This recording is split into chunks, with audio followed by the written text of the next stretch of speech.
भाई रामनिवास जी,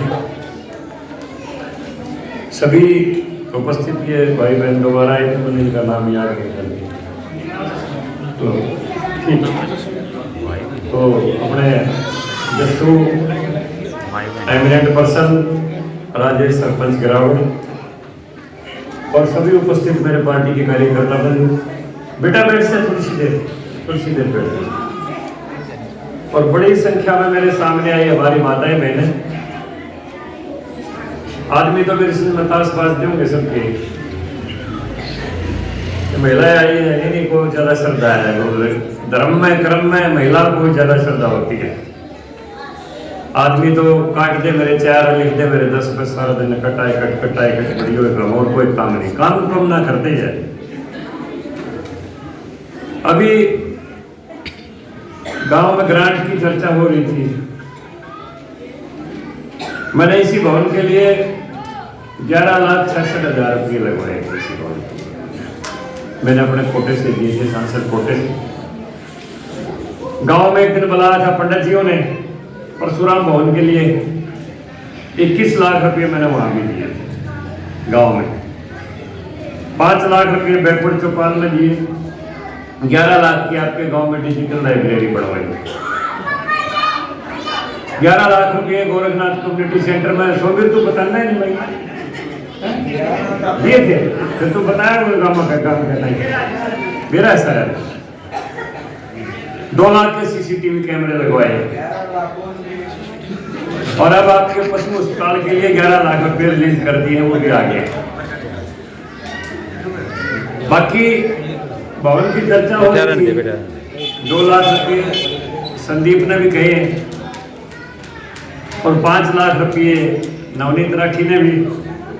बाकी आपका वकील मनोज इतना ठंडा है कि कहीं कितने ले आओ गए। बाकी फिर भी कोई अगर कमी रहेगी तो सरकार आपके साथ है, कोई चिंता मत करो। पैसे के लिहाज से कोई कमी नहीं रहने चाहिए। आज गुरु रविदास जी की 649वीं जयंती है। मेरे से पहले भी वक्ता बता रहे थे कि भारत का जो दर्शन है वो यही कहता है कि जो कुछ अच्छा या बुरा है वो आदमी के मन में है और कहीं बाहर कुछ नहीं है। कुरुक्षेत्र का युद्ध यहां पर लड़ा गया। हरियाणा प्रदेश वो धर्म की धरती है। युद्ध के दौरान भी जब श्री कृष्ण से अर्जुन पूछता है कि हे केशव, ईश्वर का निवास कहाँ है, तो श्री कृष्ण यही जवाब देते हैं कि ईश्वर सर्वभूते हृदय से अर्जुन तिष्ठति। ईश्वर सब प्राणियों के दिल में ही विराजमान है। ब्रह्म सर्वभूतानि यंत्रोडानि माया। भ्रमित होके, यंत्रवत होके, माया के वशीभूत होके लोग इधर उधर धोख मारते फिरते हैं, इधर उधर ढूंढते फिरते हैं। आदमी के दिल में ही सब कुछ है, उसके मन में ही सब कुछ है, बाहर कुछ नहीं है। और ये युद्ध का मैदान भी आदमी का शरीर ही है। उसमें भी श्री कृष्ण से पूछते हैं अर्जुन के युद्ध का क्षेत्र कहाँ है, वही कहते एकदम शरीरम कौनते क्षेत्र में भी दिए थे कि शरीर ही युद्ध का क्षेत्र है। इसी में 2 वृत्तियां लड़ती है, एक उपरिवृत्ति एक सुप्रवृत्ति। तो संत रविदास जी ने यही कहा कि मन में सब कुछ है। कठौती उसको बोलते हैं जो चमड़ा नरम करने के लिए काट के एक वो बनाया जाता था जिसमें पानी रहता था, उसमें डाल के चमड़ा नरम करके काम करते थे, उसको कठौती बोलते हैं। कि अगर मन चंगा है तो कठौती में ही गंगा है और कहीं बाहर गंगा नहीं। तो सारी चीज आदमी के मन की बात है। अगर आदमी का मन साफ है, दिल साफ है, तो सारी दुनिया उसके लिए सही है। अगर उसके दिल में ही खोट है तो उसके लिए सारी दुनिया खराब है। इसलिए मैं जहां कहीं भी जाता हूं, खास तौर पर मेरे से मैं अपने अनुसूचित समाज के अंदर ये खास तौर पर बात करता हूं। भाई बाबा साहब ने 2 ही तो बात कही थी, शिक्षित बनो और संगठित रहो। संघर्ष करो की बात थी अंग्रेजों के समय की बात। क्योंकि ब्रिटिश गवर्नमेंट थी हुक्मरान हमारे देश से बाहर के थे, तो उन्होंने अगला शब्द जोड़ा था संघर्ष करो। अब हमें संघर्ष करने की जरूरत नहीं, संघर्ष करना है तो अपनी बुराइयों से करना है। बाबा साहब की 2 बात मान लें कि शिक्षित बनो और संगठित रहो, एक बन के रहो। गुरु रविदास की एक बात मान लें कि अपने घर में पवित्रता रखो, अपने मन में पवित्रता रखो, मन चंगा तो कटौती में करना, और बाहर कहीं कुछ नहीं है।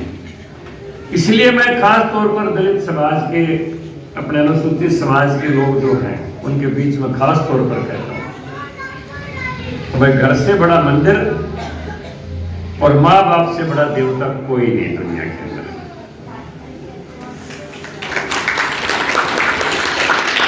बेटे के लिए माँ बाप सबसे बड़े देवता है, उसके सास ससुर भी सबसे बड़े देवता है, और बहू के लिए घर में सास ससुर सबसे बड़े देवता है, और कहीं धोख मारने की जरूरत नहीं है।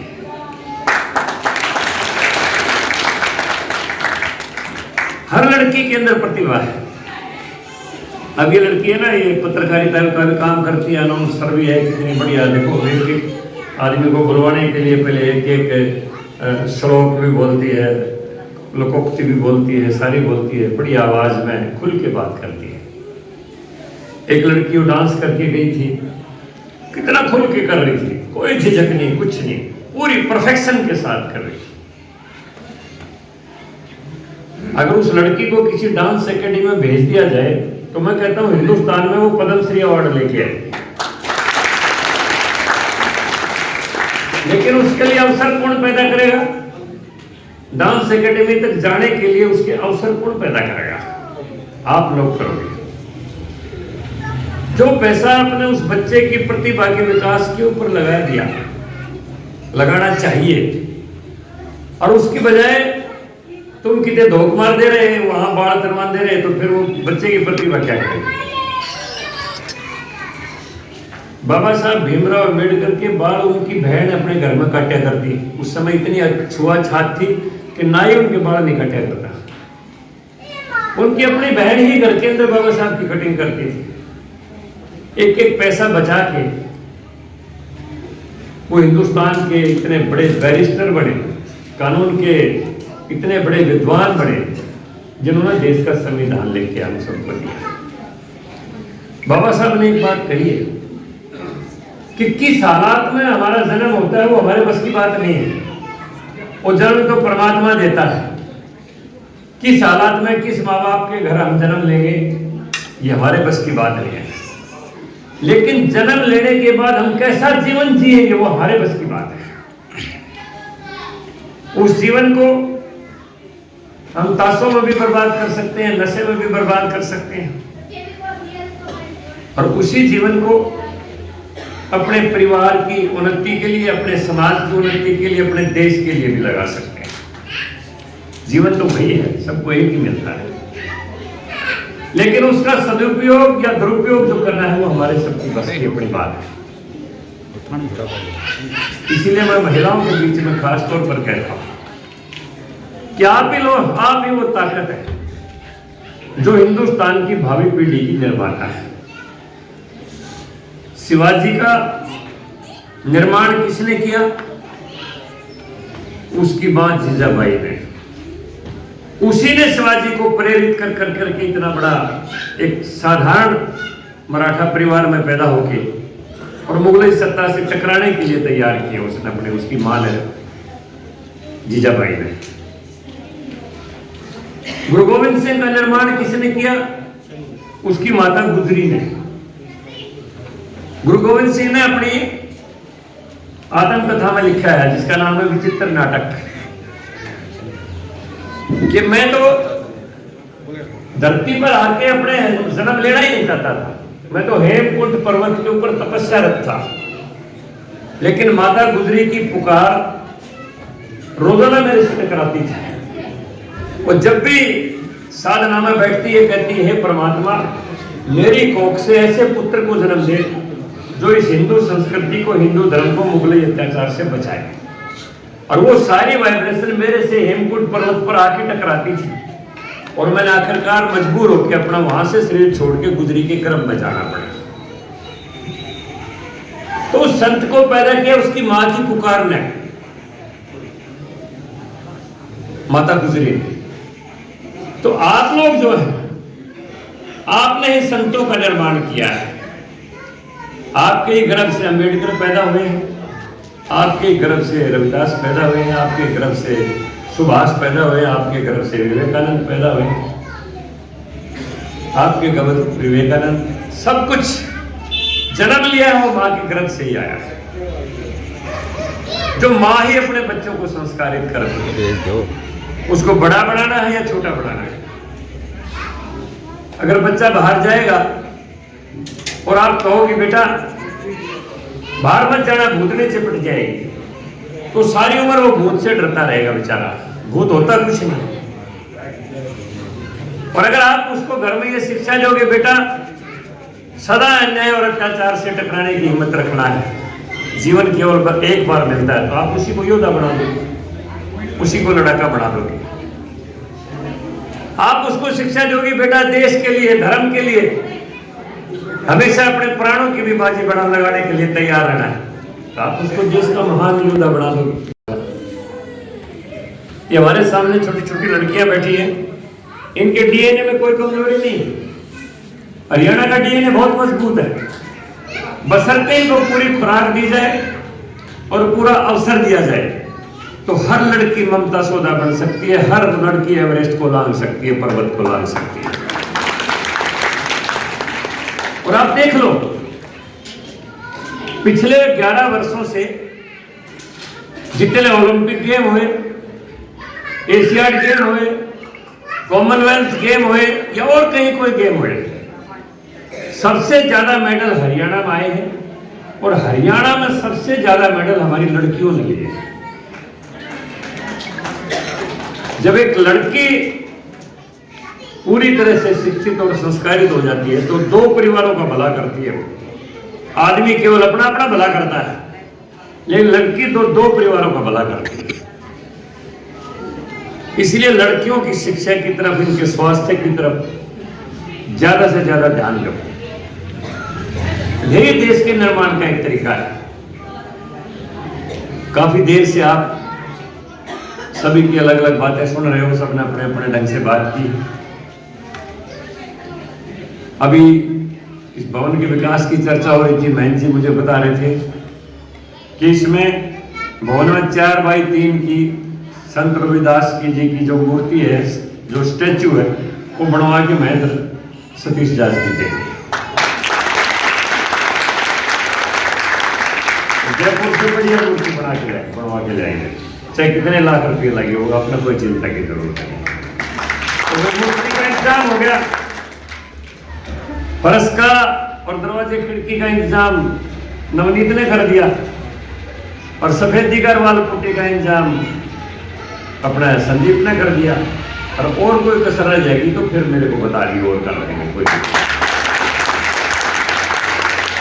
मैं और ज्यादा न कहते संत रविदास की जन्म जयंती के ऊपर हम सबका जीवन सुखमय रहे, सबके परिवारों में आनंद रहे। और आजकल जो सबसे बड़ी चुनौती हमारे सामने आई है, आखिरी बात उसकी कह के अपनी बात को खत्म करूंगा। 2021 से पहले हरियाणा प्रदेश में 2 ही नशे थे, शराब और बीड़ी सिगरेट का काम चल जाता था। एकाधिकार घर में शराब के कारण बर्बादी हो जाती थी, वरना तकरीबन काम चल जाता। लेकिन आज हमारे समाज के सामने नशा बहुत बड़ी चुनौती के रूप में है। आज ये नशे के इंजेक्शन, ये कोकीन, अफीम, ये असीस, ये पता नहीं क्या क्या नाम है। जिस युवक को एक बार लत लगी, एक उसकी बताते हैं कोई उसकी पता नहीं कैसे पिया जाता, हमें पता नहीं, एक बार उसका इस्तेमाल कर ले फिर वो लत छूटती नहीं। फिर उसको नशा पूरा करने के लिए चाहे घर में चोरी करने पड़ो, चाहे पड़ोसी का कोई रास खा जाओ, चाहे और करना पड़ो, तो उसकी जिंदगी बर्बाद हो जाती है, वो परिवार ही बर्बाद हो जाता है। इसलिए बच्चों को ज्यादा से ज्यादा इसकी बीमारी से दूर रखने के लिए उनकी हमेशा देखभाल रखें। बच्चा सबसे ज्यादा देखभाल करने का पात्र है, और फसल तो एक दिन खगड़ कर जाएगा, अगला दिन फिर फूटा होगा, लेकिन बच्चा अगर खराब हो गया तो फिर सारा परिवार खराब हो जाएगा। इसलिए सबसे बड़ी फसल ये है जो देश का भावी भविष्य है, इनका ध्यान रखना है, नशे की लत से सबको दूर रखना है, ज्यादा से ज्यादा इनको खेलों में और पढ़ाई के अंदर रुचि बढ़वाए। हरियाणा सरकार खेलों की तरफ बढ़ावा देने के लिए पूरी मदद कर रही है। आगे कोशिश है हमारी, हर गांव में स्टेडियम, हर गांव में योगा सेंटर, और उसके साथ साथ विभिन्न खेलों के कोच बच्चों को प्रैक्टिस करवाने के लिए हरियाणा सरकार पूरी तरह से प्रयत्न कर रही है। नायब सिंह सैनी जी, हमारे मुख्यमंत्री जी, पहले मनोहर लाल जी ने भी खूब काम किए, और पूरी तल्लीनता के साथ प्रदेश से भ्रष्टाचार को मिटाने के लिए, प्रदेश से गुंडागर्दी को मिटाने के लिए दिनों रात मेहनत करते हैं। रोजाना पुलिस नशे के सौदागरों को, अन्य जो गुंडा तत्व हैं उनको रोजाना गिरफ्तार कर रही है। विदेशों तक में जो बैठे थे उनको भी गिरफ्तार करके ले गए। गैंगस्टरों को तोड़ने की कोशिश की जा रही है। तो पूरी दिनों रात मेहनत करके जनता से भी मिलते हैं मुख्यमंत्री नायब सिंह सैनी जी, और सरकार का भी पूरी तरह से 24 घंटे ध्यान रखते हुए हरियाणा के उत्थान के लिए प्रयासरत है। और जैसा महन जी ने कहा था, भाई आने वाला कोई विकल्प भी नहीं है मोदी जी के सामने, बीजेपी के सामने, तो जब चलना ही ये रास्ता है तो फिर अन्य रास्ते पर जाके अपना समय बर्बाद करने की जरूरत ही क्या है। जहां जिस भी स्टेट के अंदर भारतीय जनता पार्टी आई है, अभी मनरेगा का जिक्र महंत जी कर रहे थे, महात्मा गांधी का नाम बदल दिया, महात्मा गांधी का नाम बदल दिया। अरे भाई नाम में क्या रखे हैं? ये सरपंच बैठे हैं मेरे पास, मनरेगा का कितना फायदा गरीब आदमी को हो रहा है। कितनी जगह तो भ्रष्टाचार की भेंट सारा पैसा चढ़ रहा था, और सरकार ने यह कर दिया कि मनरेगा के मजदूर केवल खांचे में रुपया जोड़ खोदन में नहीं, कहीं स्कूल बनता है, कहीं यूनिवर्सिटी बनती है, कहीं हॉस्पिटल बनता है, तो उसके अंदर भी वो काम कर सकेगा। और वो बाकायदा उसकी एक अंग्रेजी का शब्द है जीआई टैगिंग, ज्योग्राफिकल इंफॉर्मेशन जिसको बोलते हैं, कि कहां पर वो काम कर रहा है, वो पूरी सरकार के पास रिकॉर्ड में रहेगा। जैसे टेलीविजन में चलता है ना, कहां पर क्या युद्ध हो रहा है, तो हर मजदूर का एक टीवी के ऊपर ऐसे जीआई टैगिंग रहेगा कि कहां पर वो काम कर रहा है, और उसको 100 दिन के बजाय 125 दिन मजदूरी मिलेगी। और जो किसान की फसल के दिन होते हैं उन दिनों में 2 महीने खरीफ और रबी के समय में उसकी छुट्टी रहेगी, ताकि अपना फसल का काम कर सके। और बजट बढ़ा दिया, पहले से ज्यादा तिगड़ा टुकड़ा बजट कर दिया। तो ये परिवर्तन तो देश में होते रहते हैं। जब भी कोई देश में परिवर्तन होता है ये कांग्रेस चिल्लाती है। पहले वो शेख अब्दुल्ला, फारूक अब्दुल्ला कहता था धारा 370 हटा दी तो खून की नदियां बह जाएंगी। धारा 370 भी हट गई, 3 तलाक भी हट गया, कहीं किसी की उंगली में कोई कच्चा तक लगा। ये परिवर्तन का दौर है इसमें। और आपको एक बात बताऊं, यहाँ वाल्मीकि समाज के लोग नहीं होंगे। जम्मू कश्मीर में धारा 335A ऐसी खतरनाक थी, वाल्मीकि समाज का कोई बच्चा, चाहे बीए हो, चाहे एमए हो, चाहे पीएचडी हो, चाहे एमटेक हो, चाहे बीटेक हो, चाहे एमबीए हो, चाहे बीबी हो, सिवाय झाड़ू देने के उसको दूसरी नौकरी करने का अधिकार नहीं। ये 35A में प्रावधान था कि वाल्मीकि समाज का लड़का सिवाय सफाई कर्मचारी के दूसरा काम नहीं कर सकता है। अब जिस दिन से 35A हटी, वाल्मीकि समाज के लड़के प्रोफेसर भी बनने लगे, डॉक्टर भी बनने लगे, इंजीनियर भी बनने लगे, टीचर भी बनने लगे, सब क्यों बनने लगे? बताओ कितना बड़ा एक परोपकार का काम किया नरेंद्र मोदी ने।